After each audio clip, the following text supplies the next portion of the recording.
माननीय अध्यक्ष जी, बजट पे बोलने का आपने अवसर दिया, इसके लिए आभार। श्रीमान, हमारे सदन की कार्रवाई पूरे देश में और यहाँ तक विदेशों में भी देखी जाती है, लाइव टेलीकास्ट हो रहा है। कुछ बातें यहाँ पे गलत कही गई हैं, सत्य से परे कही गई हैं और कुछ आधी अधूरी बातें करी गई हैं, जिससे बाहर एक भ्रम और भ्रांति वाली स्थिति भी बनती है। श्रीमान, जैसा कि हमने महामहिम राज्यपाल के अभिभाषण में कहा था कि प्रभु श्री राम की चर्चा सर्वाधिक हुई, बहुत अच्छी बात है। डॉक्टर लोहिया को मानने वाले लोग भी ये मानेंगे कि डॉक्टर लोहिया ने जन सामान्य को भगवान श्री राम के आदर्शों पर चलने की प्रेरणा देने के उद्देश्य से प्रतिवर्ष रामायण मेले का आयोजन किया करते थे। डॉक्टर लोहिया का ही एक ये बयान था कि बाबर, गजनी, गोरी, औरंगजेब लुटेरे थे, रसखान और रहीम हमारे पूर्वज थे। श्रीमान, ये बात यहाँ पे इसलिए कहना आवश्यक हो रही है कि पिछले कई दिनों से हम देख रहे हैं कि माहौल बिगाड़ने का प्रयास हो रहा है। हल्द्वानी तक का उदाहरण दिया गया इस हाउस में। सरकार अपनी जगह पे पूरा प्रयास करती है कि हमारे राज्य में कोई उपद्रव न हो, अशांति न हो, लेकिन कहीं ना कहीं एक ये आभास हो रहा है हमको कि माहौल खराब करने का एक प्रयास हो रहा है। बात की गई श्री राम जन्मभूमि की, साक्षात भगवान श्री राम ने अवतार लिया।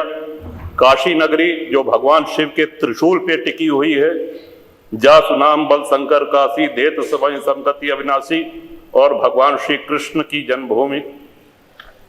श्रीमान, स्पष्ट है ये दीवार के ऊपर शिखर तोड़ करके गुंबद बना देने से ये गंगा जमुनी तहजीब नहीं होती।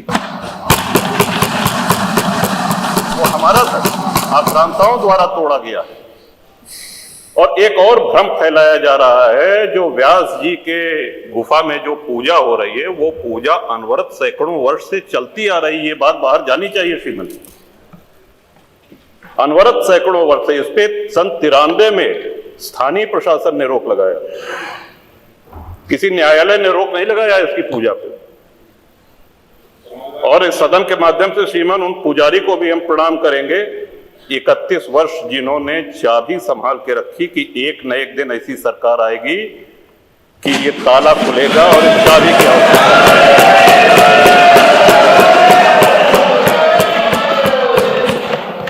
अल्लामा इकबाल, फिर वही होता है कि आधा अधूरा बोल दिए, जो है पूरा बोलना चाहिए।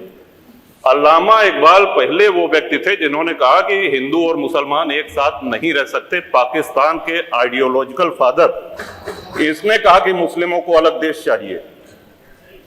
जिन्ना को रास्ता बताने वाले, जिन्ना को उकसाने वाले, और पाकिस्तान के पक्ष में भारत के मुसलमानों ने वोटिंग करी, जिसमें 98% लोगों ने कहा कि हिंदू और मुस्लिम साथ साथ नहीं रह सकते।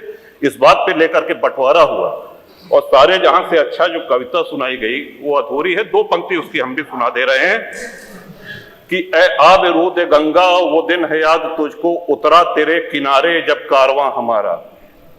कि गंगा के वो मैदान तुमको याद है जब हमारा कारवां उधर से आक्रांताओं का कारवां आया था। ए आब रूद गंगा, वो दिन है याद तुझको, उतरा तेरे किनारे जब कारवां हमारा। चीनो अरब हमारा, हिंदुस्तान हमारा, मुस्लिम है हम, वतन है सारा जहां हमारा। ये तरानाए मिल्ली की पंक्तियां हैं, अल्लामा इकबाल ने 1910 में लिखी थी श्रीमान। हम ही क्या धर्मार्थ देते रहेंगे, सभी कुछ हो मौन सहते रहेंगे, कि धर्म को देंगे बल अन्य जन भी, तजेंगे क्रूरता छल अन्य जन भी।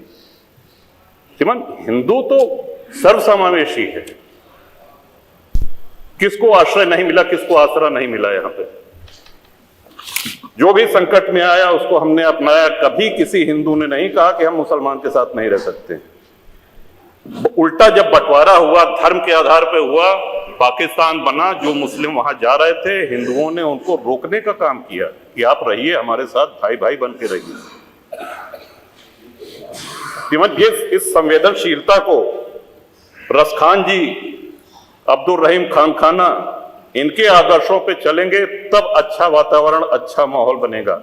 अगर बाबर और औरंगजेब की अनुसरण करेंगे, उनका अनुकरण करेंगे, तब तो शांति की कोई गारंटी नहीं।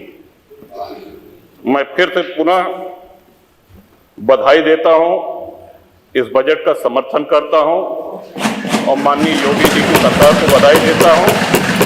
और ये हम लोगों का सौभाग्य है, इस पीढ़ी का सौभाग्य है कि अपने जीवन काल में भगवान श्री राम के भव्य मंदिर का और मेरा ये भी मानना है कि आदि शंकराचार्य के बाद अगर कोई सनातन उत्थान का और हिंदू उत्थान का कार्य कर रहा है तो श्रीमान नरेंद्र मोदी। बहुत बहुत धन्यवाद।